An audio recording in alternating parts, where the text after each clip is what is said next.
Hello and welcome. My name is Gijsbers. I teach philosophy at Leiden University in the Netherlands.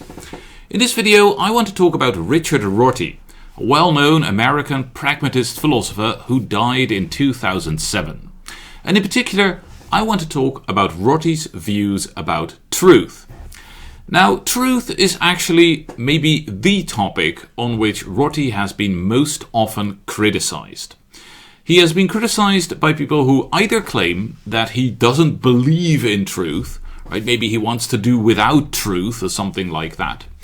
Or by people who claim that his pragmatic view of truth, his pragmatic theory of truth, is that the true is just what is useful for us to believe. Right? To say that something is true is just to say, oh, it's useful for me to believe that. And in both cases, the critic might say something like this. They might say, well, Rorty has undermined our traditional view of truth, and thereby he has opened the doors for a post-truth society. Because either he has told us to just stop worrying about truth altogether, well, there you've got your post-truth ready-made, or he tells us that you should just use the word true and stick it on things that are useful for you to believe. So that's basically whatever you want, right? And that, well, also gives you post-truth on a platter.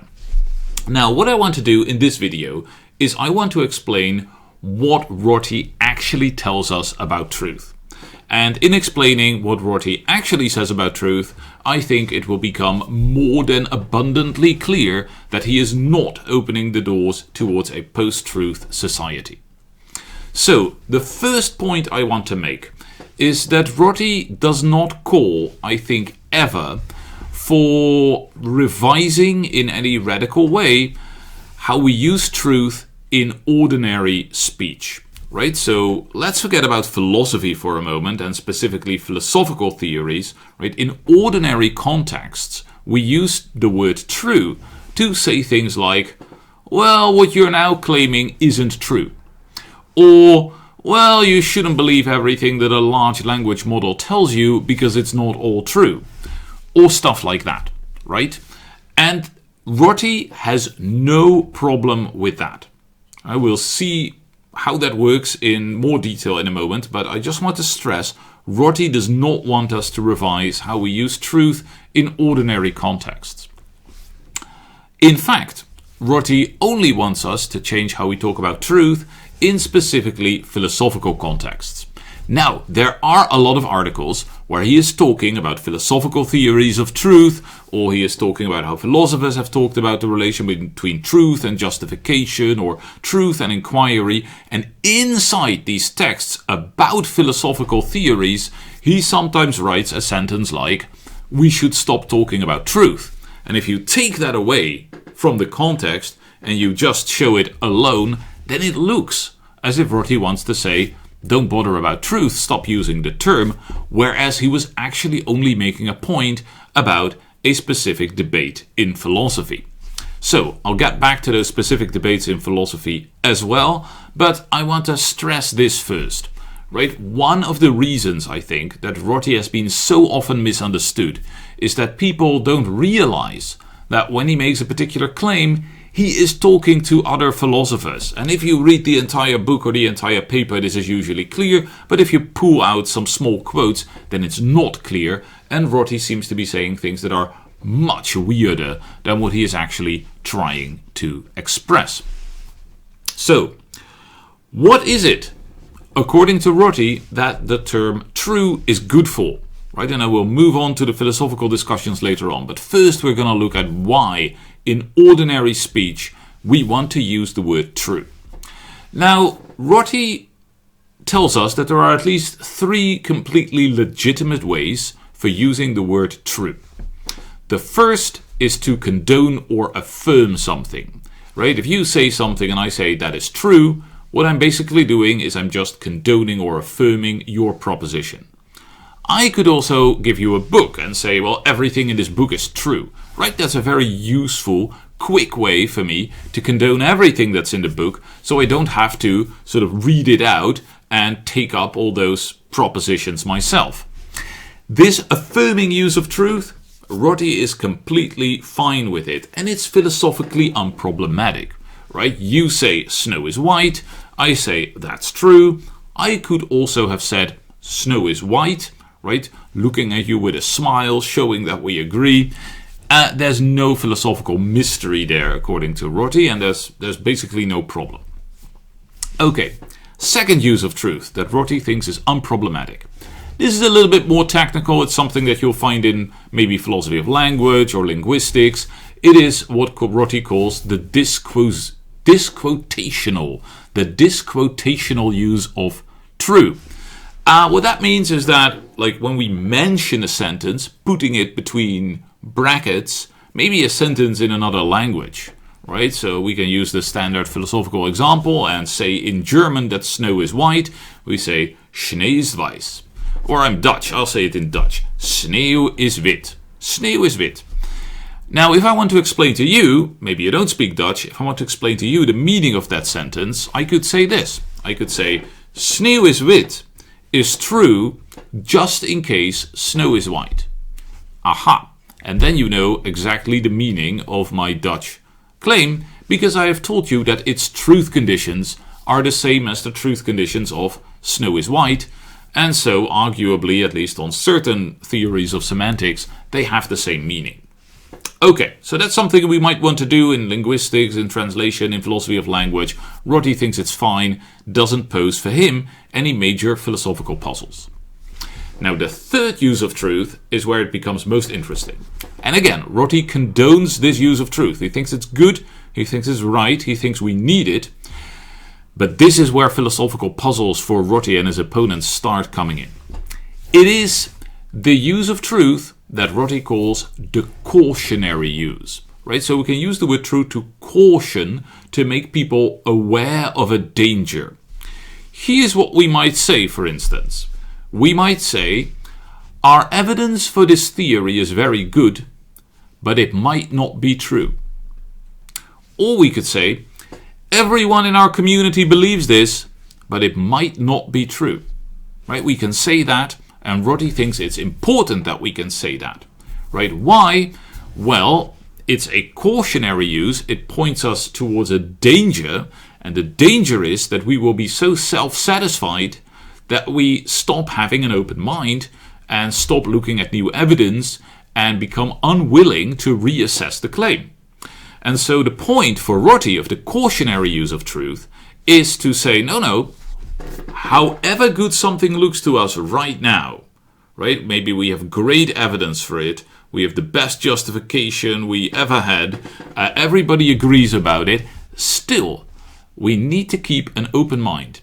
Because there is something that, like, there is possibly a group with a better view of things than us right now, namely people in the future, right? People in the future could look at us, at our ideas right now, and think, no, wait a second, okay, given their evidence, it was reasonable to believe this, but we have better evidence now, and we know that you should believe something else.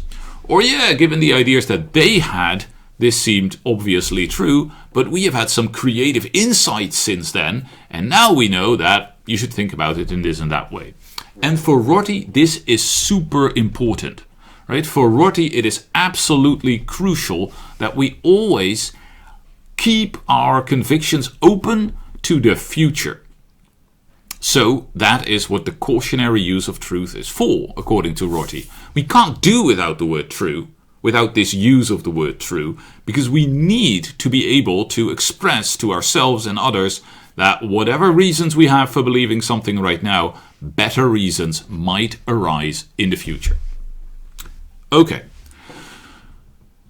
So that doesn't really sound like post-truth at all, to be honest, because the cautionary use of truth is precisely something that if somebody were like a convinced post-truth thinker, I don't know if there can be something like a post-truth thinker, but let's assume for a moment that there could be a post-truth thinker.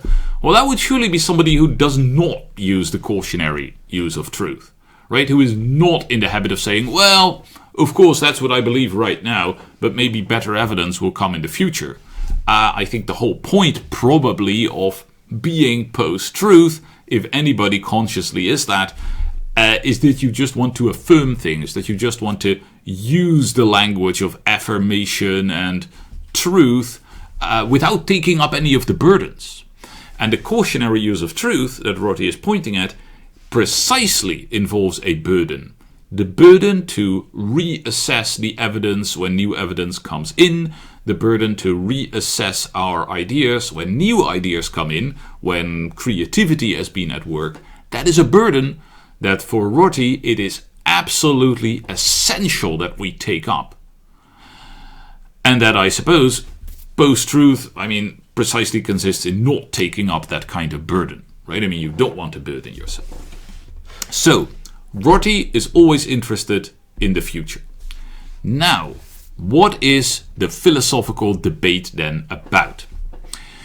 What Rorty is claiming, and this is like the controversial claim that he's making, so the pragmatist claim that he's making, is that we shouldn't think of truth as a goal of inquiry that is independent from justification. What that means is this, right? Suppose you have some theory is proposed to you, and you want to know whether to believe it. Now, what you ought to do, like the only thing you can do really, is to look at the reasons. To look at whether you have good reasons to believe it, in which case you are justified in believing it, or whether you don't have any good reasons to believe it, in which case you are not justified in believing it. Right? So when we assess a claim, what we're going to look at is how justified we are in believing it. And what Rorty wants to point out is that we do not, apart from justification, have another standard, which is truth, such that we could also assess whether the theory is true. Assessing whether the theory is true and assessing whether we have good reasons for it are just the same assessment, right? There's no difference between those two things. So, first of all, truth can't be a goal of inquiry in the sense that, well, if a goal is something that you can check whether you are nearing it, whether you are at it, then clearly what we are actually checking is justification, and we could claim that that is the same as checking for truth, but truth is not an additional thing on top of that.